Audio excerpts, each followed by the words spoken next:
Hello there, Seb here from Motorhome Dealer Group, and welcome to this video guide on the Zig CP400 control panel, just like you see here in front of us.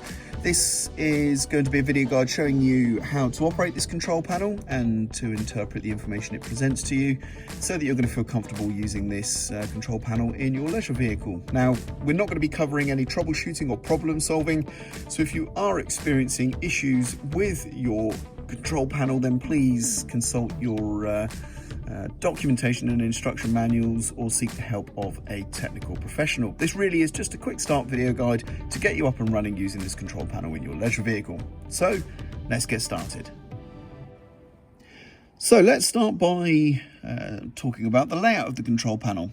First of all, on the left here, we have a panel for the battery, and this comprises a 3-position battery selector switch, and then we have a condition or battery condition indicator here that consists of 2 LEDs. Then we have a panel with 3 2-position switches. These are used to turn on the various different circuits, 12-volt circuits in the vehicles. We have one for the pump, one for the lights, and one auxiliary or spare. And then we have a panel containing the fuses for each of these circuits. So that's the layout of the panel. Now let's talk about how to use it. So on the left, we start with the battery selector. Currently, it's in the off position. This means that no battery is connected or selected, and therefore there is no power available to the vehicle.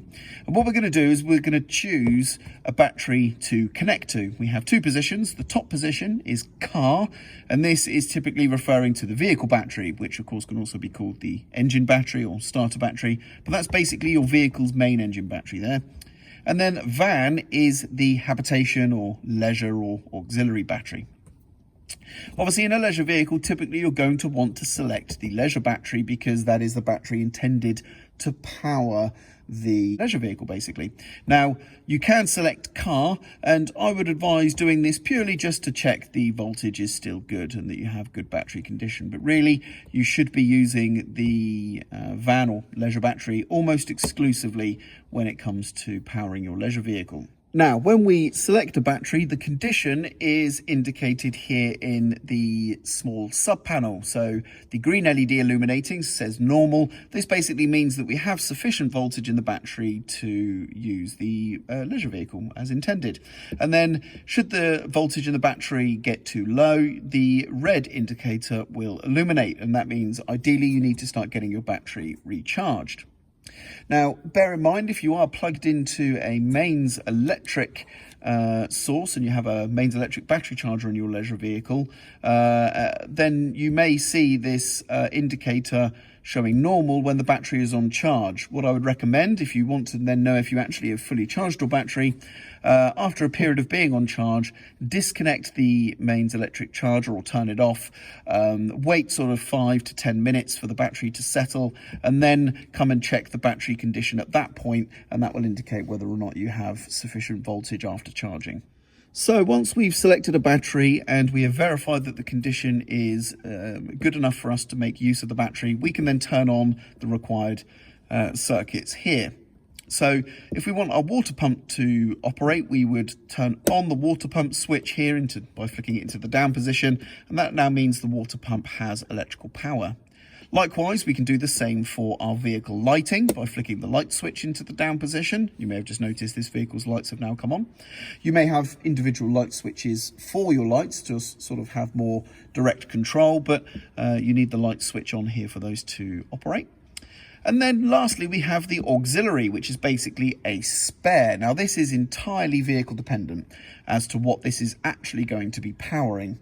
In this particular vehicle that I'm sat in now, the fridge is powered by this switch. But like I say, it's very dependent. Your vehicle may have something else entirely operated by this switch, or it may have nothing wired to it at all. Like I say, it's a spare, and this is going to depend on the installation and configuration of your particular leisure vehicle. So you're going to have to refer to your vehicle manuals to know what this switch is going to be operating for you. And then we have the 3 fuses just here. Now, these are for these 3 circuits, and as you can tell, the orientation of the switches and the orientation of the fuses are different, and there are no labels here to tell you which of the fuses applies to which circuit. We only have the amperage of the fuse required labeled there. So which fuse powers which switch? Well, it's pretty simple. Basically, you would normally read obviously left to right, so we would go this way, and you would read top to bottom. So that's the way that we can figure this out. So the water pump is going to be this fuse at the top.